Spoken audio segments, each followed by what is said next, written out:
Le magazine des jeunes entreprises à Taïwan, Graines de Business.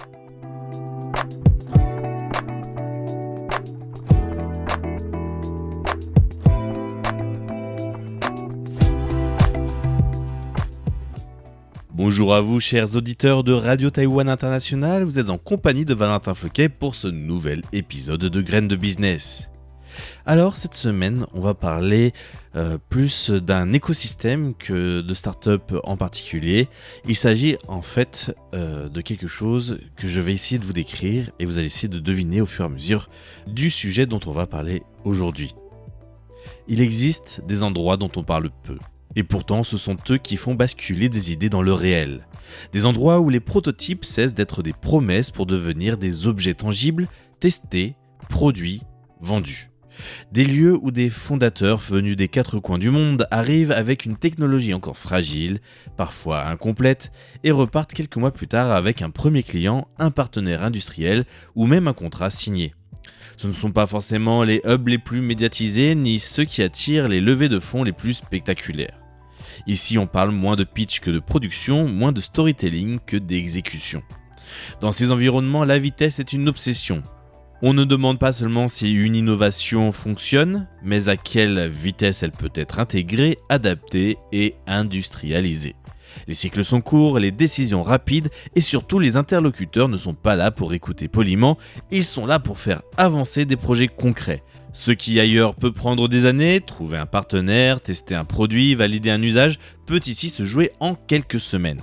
Ce qui est fascinant, c'est que cet écosystème repose sur un équilibre rare, une densité industrielle exceptionnelle, une culture de la collaboration entre groupes et jeunes pousses et une capacité presque unique à connecter innovation et production. Un endroit où l'on ne sépare pas vraiment la recherche, le développement et la fabrication, mais où tout s'enchaîne naturellement, presque d'une manière mécanique. Et derrière cette manière mécanique, il y a des structures, des programmes, des acteurs qui organisent cette rencontre entre start-up et l'industrie qui transforment le hasard en méthode et les opportunités en résultats mesurables. Aujourd'hui, dans Graines de Business, on s'intéresse à cette mécanique unique au monde et pourquoi Taïwan est devenu l'un des territoires les plus efficaces pour passer du laboratoire à la production et comment des initiatives comme Garage Plus transforment cette promesse en réalité concrète pour des startups du monde entier.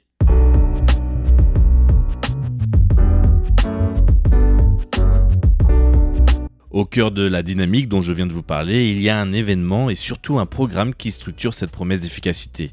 Chaque année, Garage Plus sélectionne des dizaines de startups deep tech venues du monde entier pour intégrer ce que l'on appelle le Startup Global Programme.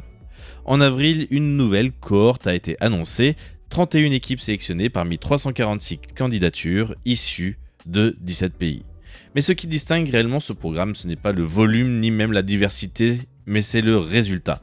Historiquement, près d'une start-up sur 3 signe un accord commercial à Taïwan après son passage. En 2025, ce taux a dépassé les 50%.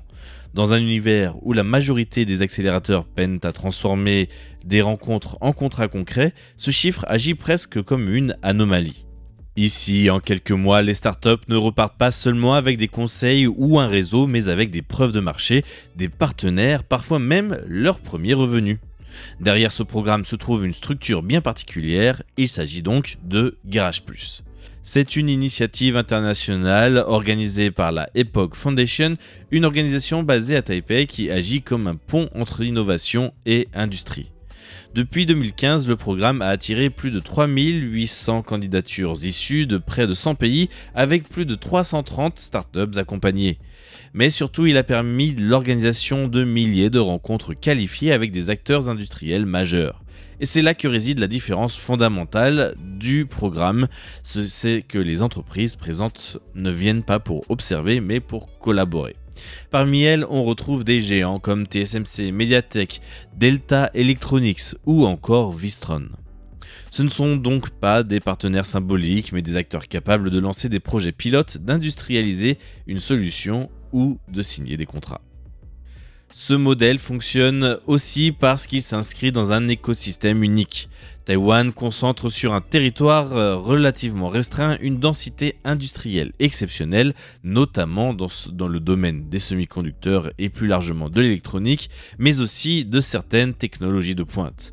Cela signifie qu'une start-up peut non seulement tester son produit, mais aussi trouver rapidement les composants, les partenaires et les capacités de production nécessaires pour passer à l'échelle. Contrairement à d'autres écosystèmes où les étapes sont fragmentées, recherche dans un pays, développement dans un autre, production ailleurs, ici tout est accessible à proximité.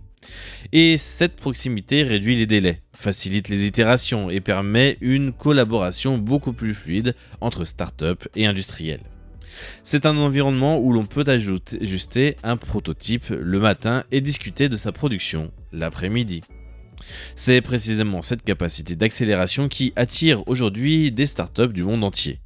Et les exemples récents illustrent parfaitement cette dynamique, notamment avec la startup japonaise Asoene, spécialisée dans la gestion du carbone et qui a récemment signé un accord avec Delta Electronics peu de temps après son passage dans le programme. D'autres startups venues des États-Unis, de Corée du Sud ou encore d'Israël ont également transformé leur participation en collaboration concrète, que ce soit sous forme de proof of concept, preuve de conception, de partenariats technologiques ou encore de contrats commerciaux. La raison de cette efficacité tient à ce que l'on pourrait appeler une architecture de l'accès. Les startups ne sont pas livrées à elles-mêmes dans un écosystème inconnu, elles entrent dans un système où les connexions existent déjà, où les rencontres sont préparées, où les interlocuteurs ont un pouvoir décisionnel réel. Ce ne sont pas des échanges exploratoires, mais des discussions orientées vers l'action. Et c'est cette structuration qui permet de réduire drastiquement le temps entre innovation et marché. Dans ce contexte, Taïwan ne se positionne plus seulement comme un centre de production, mais comme un véritable accélérateur de commercialisation. Un endroit où l'innovation ne reste pas à l'étape de concept, mais devient rapidement une réalité économique.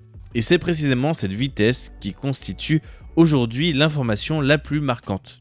Car au-delà des chiffres, ce qui se joue ici, c'est une transformation du cycle de vie des startups dites de deep tech. Dans la plupart des écosystèmes, le passage du prototype à la production est l'étape la plus longue, la plus risquée et souvent celle qui échoue. Trouver un partenaire industriel, adopter le produit aux contraintes réelles, sécuriser une première commande, autant d'obstacles qui peuvent prendre des années dans le schéma classique de start-up ou même d'entreprise. À Taïwan, ce cycle est compressé. Une start-up peut arriver avec une technologie encore en phase de validation et en seulement quelques mois obtenir ce qu'on appelle donc ce proof of concept, cette preuve par la conception, avec un industriel, tester son produit dans des conditions réelles et ajuster rapidement son offre. Cette capacité d'itération rapide est rendue possible par la proximité entre les différents acteurs, mais aussi par une culture industrielle orientée vers la collaboration. Les grandes entreprises taïwanaises ont l'habitude de travailler avec des partenaires internationaux, d'intégrer des technologies externes et de co-développer des solutions. Cette dynamique est particulièrement visible dans les secteurs stratégiques comme les semi-conducteurs, l'intelligence artificielle ou encore l'énergie. Dans ces domaines, les startups sélectionnées par Garage Plus bénéficient d'un accès direct à des infrastructures et à des compétences qui seraient difficilement accessibles ailleurs. Par exemple, une startup développant une technologie de capteurs avancés peut rapidement collaborer avec des acteurs spécialisés dans la fabrication, le packaging ou les matériaux. De même, une entreprise travaillant sur des solutions d'intelligence artificielle peut tester ses produits dans un environnement où la demande industrielle est immédiate et concrète. Ce qui change donc fondamentalement, c'est la notion de temps. Là où certains écosystèmes valorisent la levée de fonds comme principal indicateur de succès, Taïwan met l'accent sur la capacité à générer du chiffre d'affaires réel, ou en tout cas ce programme.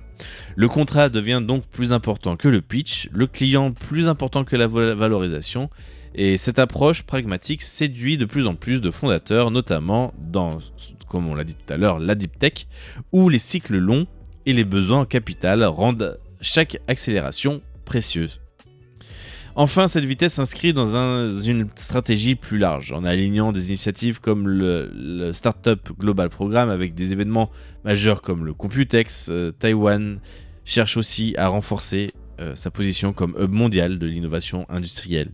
L'objectif n'est pas seulement d'attirer des startups, mais de créer un écosystème où elles peuvent réussir rapidement et surtout durablement. En résumé donc, Taïwan propose aujourd'hui quelque chose de rare, un environnement où l'innovation ne reste pas bloquée au stade expérimental, mais trouve rapidement un chemin vers le marché. Et dans un monde où la vitesse d'exécution devient un avantage compétitif majeur, cette capacité à transformer rapidement une idée en produit pourrait bien devenir l'un des atouts les plus stratégiques de l'île. Cet épisode de Graines de Business touche déjà à sa fin. J'espère que cette présentation vous aura convaincu que Taïwan est un écosystème unique au monde et que pour vraiment, si vous avez déjà une idée en tête de pouvoir réaliser un projet qui devient produit dans peu de temps, avec une vraie demande de savoir-faire technique et industriel, alors Taïwan sera peut-être votre meilleure option pour développer votre projet. L'émission s'arrête là pour aujourd'hui. Merci à tous d'avoir écouté Radio Taïwan International en compagnie de Valentin Floquet, en vous souhaitant une excellente journée.